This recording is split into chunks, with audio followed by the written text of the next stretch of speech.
اسی طرح اگر فی کا آمدن کو دیکھا جائے تو 2013 میں میں دیکھ رہا تھا پاکستان کی جو اوسطاً فی کا آمدن ہے وہ کوئی $1208 تھی جب وہ وزیر خزانہ بنے تھے لاسٹ ٹائم اسحاق ڈار صاحب۔ 2017 میں جب وہ گئے تھے تو اوسطاً آمدن جو ہے وہ کوئی $1630-1640 پہ پہنچ گئی تھی۔ تو آپ سوچیے کہ 4 سال جو وزیر خزانہ وہ رہے، اوسطاً آمدن فی کا آمدن ہے وہ کوئی 35% بڑھ گئی تھی۔ تو اس وقت کے تو اشاریے جو ہے وہ مجھے کافی مثبت نظر آتے ہیں۔ ٹھیک ہے، اور اس میں شرح سود بھی ایڈ کر لیں سر، کیونکہ وہ بھی ان کے دور میں کافی کم رہی تھی۔ جی بالکل، شرح سود بھی جب وہ آئے تھے تو اس وقت آئی تھی، جب وہ ان کے جانے کا وقت آ رہا تھا تو اس کو کافی نیچے لے آئے۔ اب حاضر کی بات کر لیں، آپ نے بالکل ٹھیک کہا کہ ماضی میں جو ڈالر کو کنٹرول کرنے کا معاملہ تھا وہ وزیر خزانہ صاحب کرتے تھے، اور آپ یاد کیجئے کہ 2016 میں اسٹیٹ بینک کے پاس کوئی $18 ارب پڑے، آج ہمارے اسٹیٹ بینک کے پاس $8 ارب پڑے۔ اگر روپے کو مصنوعی طور پہ مضبوط کرنا ہو تو اس کی ٹیکنیک یہی ہوتی ہے کہ آپ اسٹیٹ بینک کے ذخائر نکال کے مارکیٹ میں پھینکتے ہیں اور اس سے روپیہ جو ہے وہ مصنوعی طریقے سے کچھ دیر کے لیے مضبوط ہو جاتا ہے۔ اس وقت 18 ارب تھے، آج 8 ارب ہیں، تو میں سمجھتا ہوں کہ 8 ارب کے ہوتے ہوئے بڑا مشکل ہوگا کہ اسٹیٹ بینک سے کوئی ریزروز نکال کے مارکیٹ کے اندر پھینکے جائیں۔ دوسرا جو پالیسی انسٹرومنٹ ہم کہتے ہیں جو وزیر خزانہ کے پاس ہوتا ہے وہ اس کو کہتے ہیں وربل انٹرونشن، یعنی کہ آپ ڈرائیں دھمکائیں، اور اس میں آپ دیکھیے کہ اسحاق ڈار کے آنے سے پہلے ہی روپیہ جو ہے مضبوط ہونا شروع ہو گیا۔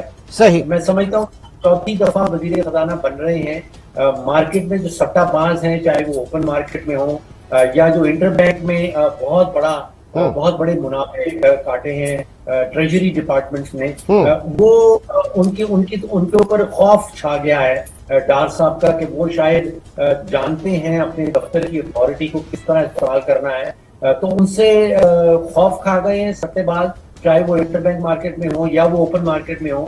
تو آپ نے دیکھا کہ پچھلے سر یہیں پہ ذرا میں ایک سوال اس پہ رکھوں گا کہ بات آگے جانے اس سے پہلے کہ یہ جو خوف جس کی بات کر رہے ہیں، ظاہر ہے کہ 240 کے قریب ڈالر تھا، اور پھر اس کے بعد جو ریل ویلیو ہے، ریل افیکٹو ایکسچینج ریٹ، وہ 200 کے قریب کہا جا رہا تھا، تو اس طرح سے یہ اوور ویلیوڈ تھا، اور اس میں سٹے بازی بہت تھی، اس میں اسپیکولیشن بہت تھی۔ آپ نے بالکل بجا کہا کہ اس میں سینٹرل بینک نے کم از کم 8 بینکوں کو شو کاز نوٹسز بھی دیے ہیں۔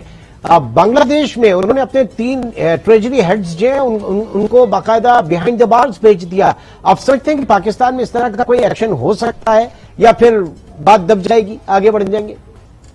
جی، بنگلہ دیش میں 6 بڑے بینکوں کے جو ٹریجری چیفز تھے وہ ان کے سینٹرل بینک جو بنگلہ دیش بینک ہے انہوں نے ان کے بینکوں کو کہا کہ ان سب کی چھٹی کر دی ہے۔ وہاں پہ ایسے اسٹیپس لیے گئے ہیں۔ میں سمجھتا ہوں کہ اسٹیٹ بینک یا وزارت خزانہ جو ہے اگر وہ پریکٹیکل انٹرونشن جس کو ہم کہتے ہیں، عملی مداخلت سے اگر پرہیز کرے تو بہتر ہے۔ یہ جو وربل کمیونیکیشن ہے اور وربل انٹرونشن ہے جس سے آپ ڈراتے دھمکاتے ہیں، زبان کا استعمال کرتے ہیں، پیغام رسائی کا استعمال کرتے ہیں، اسٹرانگ میسیجز بھیجتے ہیں، یہ طریقہ کار جو ہے یہ زیادہ بہتر ہے۔ ابھی تک مجھے نہیں لگ رہا کہ یا تو اسٹیٹ بینک نے یا وزارت خزانہ نے کسی قسم کی عملی مداخلت کی ہو، ابھی وہ وربل کمیونیکیشن اور وربل انٹرونشن ہو رہی ہے، اور آپ دیکھ رہے ہیں کہ وہ کام کر رہی ہے۔ 4-5 میں آپ نے جیسے دیکھا کہ 10 روپے جو ہے روپیہ وہ اسٹرانگ ہو گئے۔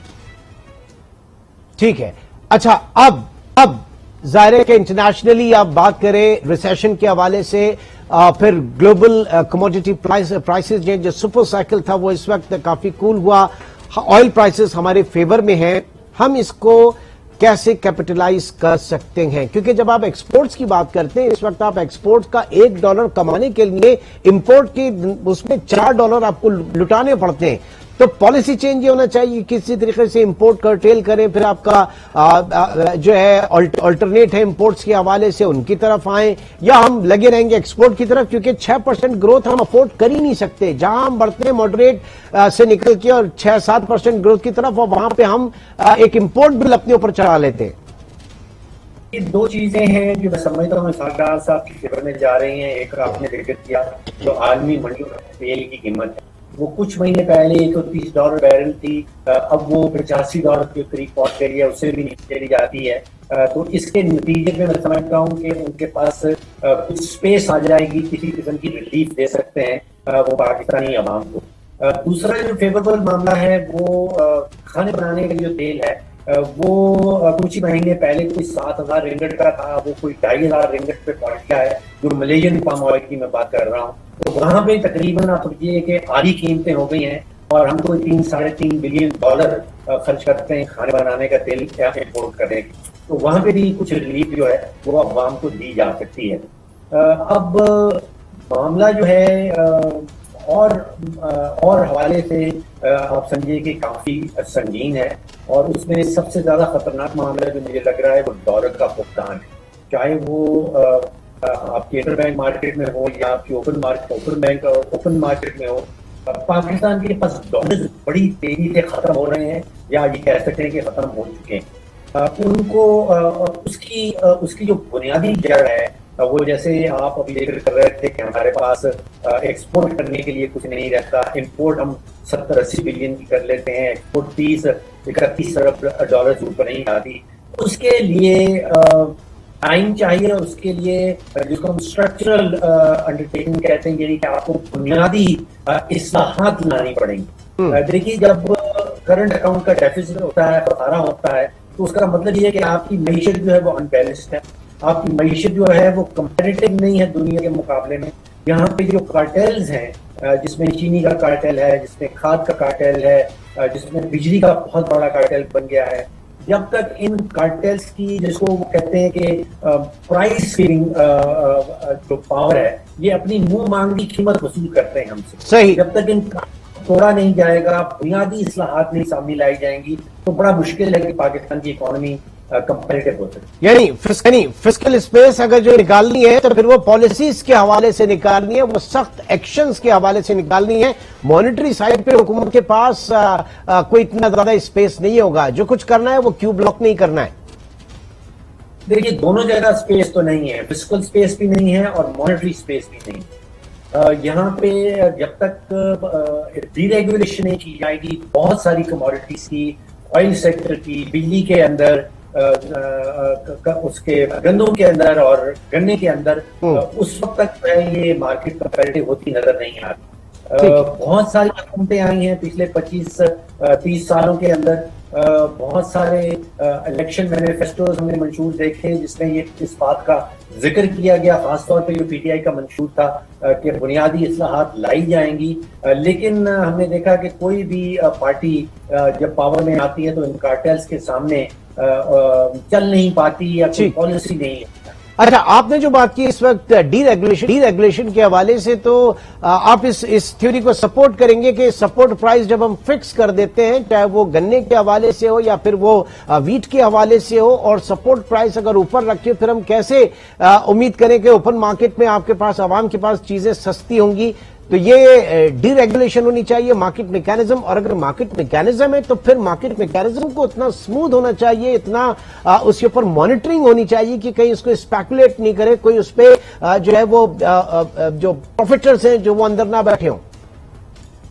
دیکھیے، ایک ایگزامپل تو ہمارے سامنے ہے، اگر آپ کو یاد ہو، ٹیلی کمیونیکیشن سیکٹر جو ہے، جو ہمارا ٹیلی فون کا سیکٹر ہے، اس کی ڈی ریگولیشن سے پہلے کئی مہینے لگ جاتے تھے اگر آپ کو ایک ٹیلی فون کا کنیکشن لینا ہو. مجھے یاد آتا ہے کہ ہر ایم این اے کو 2 کنیکشن حکومت دیا کرتی تھی، اور پھر لوگ ان کی منت سماجت کرتے تھے کہ آپ اپنے کوٹے میں سے ایک ہمیں ٹیلی فون لگوا دیں. اس کے بعد پھر ڈی ریگولیٹ کیا ہم نے اس سیکٹر کو، اور آج اس سیکٹر کا یہ حال ہے کہ ہمارا ٹیلی کمیونیکیشن سیکٹر دنیا میں سمجھتا ہوں کہ کمپیریٹو ترین ہے. آپ سارا مہینہ موبائل استعمال کرتے رہے، میں استعمال کرتا رہتا ہوں، میرا 2,500-3,000 روپے زیادہ کا بل نہیں ہوتا. But sir, with all due respect, ہمارا پرائیویٹائزیشن کمیشن تو فار آل پریکٹیکل پرپز اس کے اوپر تالے پڑے ہوئے، وہاں پہ تو کوئی بھی اس کے بعد ہم نے نہیں دیکھی. ہم نے پھر کے الیکٹرک کی یہاں پر دیکھی تھی جو پرائیویٹائزیشن ہوئی تھی اس زمانے میں، کے ایس سی کی، وہ ایک ظاہر کہ ایک الگ اسٹوری ہے. آپ کے یہاں بینکنگ سیکٹر جو ہے وہ پرائیویٹائز ہوا، آپ کے یہاں ٹیلی کمیونیکیشن سیکٹر جو ہے وہ پرائیویٹائز ہوا، نئے اس کے اندر مارکیٹ پلیئرز آئے اور ایک کمپٹیشن ہوا اور لوگوں کے لیے سہولیات ملی. تو یہ ہر جگہ کے لیے صحیح نہیں ہے کہ آپ کی کے الیکٹرک والے معاملے میں تو بالکل الگ چیز ہے. جی دو باتیں ہم ڈفرینٹ باتیں کر رہے ہیں. پرائیویٹائزیشن اور ڈی ریگولیشن کی دونوں مختلف پالیسی انسٹرومنٹس. ڈی ریگولیشن کی جب ہم بات کرتے ہیں تو آپ سوچیے کہ گنا جو ہے اس کو ریگولیٹ کرتی ہے حکومت, کتنی ملین لگتی ہیں, کون لگائے گا. اسی طرح گندم جو ہے سارا سیکٹر جو ہے اس کو ڈی ریگولیٹ کرتی ہے, اس کو ریگولیٹ کرتی ہے. ایک سیکٹر عمران صاحب ایسا ہے جس میں حکومت ریگولیشن نہیں کرتی, وہ چاول کا سیکٹر ہے. اور آپ سوچیے کہ پچھلے 15 سال سے ہم نے کبھی یہ نہیں سنا کہ چاول کی قلت ہو گئی ہے پاکستان میں, یا چاول کی قیمت آسمان سے باتیں کرنے لگی ہے. تو جس سیکٹر میں حکومت ہوتی ہے وہاں پہ قلت بھی دیکھی جاتی ہے, وہاں پہ قیمتیں بھی بہت تیزی سے چڑھ جاتی ہیں. تو انہی دو, اگر چاول کے سیکٹر سے ہم کوئی سیکھنا چاہتے ہیں تو ہمیں ڈی ریگولیشن کرنا ضروری ہے. دوسری بات آگے بڑھیے پلیز. جی آپ نے بالکل ٹھیک کہا کہ پرائیویٹائزیشن تو پچھلے 3-3.5 سال جو بی ٹی آئی کی حکومت سے کچھ بھی پرائیویٹائزیشن نہیں ہو پائی. ہم اپنا سالانہ بجٹ بناتے ہیں, اس میں پرائیویٹائزیشن کی 90-100 اور اس سے بھی زیادہ اماؤنٹ لکھ دی جاتی ہے, لیکن نتیجہ یہ نکلتا ہے کہ کچھ پرائیویٹائزیشن ہمیں آتا نہیں ہے. کچھ ہم نے غلط پرائیویٹائزیشن بھی کی, جس کا آپ نے بھی ذکر کیا کہ الیکٹرک, اور کسی حد تک پی ٹی سی کے ابھی تک آپ کو معلوم ہوگا کہ کوئی $800 ملین جو ہیں وہ ہم وصول نہیں کر پائے. پراپرٹی کے ایک معاملات ہے, بہت ساری چیزیں. بہت بہت شکریہ ڈاکٹر فاروق سلیم, اس وقت ہمارے ساتھ موجود انسائٹ دے رہے تھے ملک کی معیشت. ڈاکٹر صاحب نئے وزیر خزانہ, ان کے لیے چیلنجز کیا ہیں. آج کے پروگرام سے اب تک اتنا ہی, انشاءاللہ آپ سے پھر ملاقات ہوگی. اپنا بہت خیال رکھیے گا. اللہ حافظ.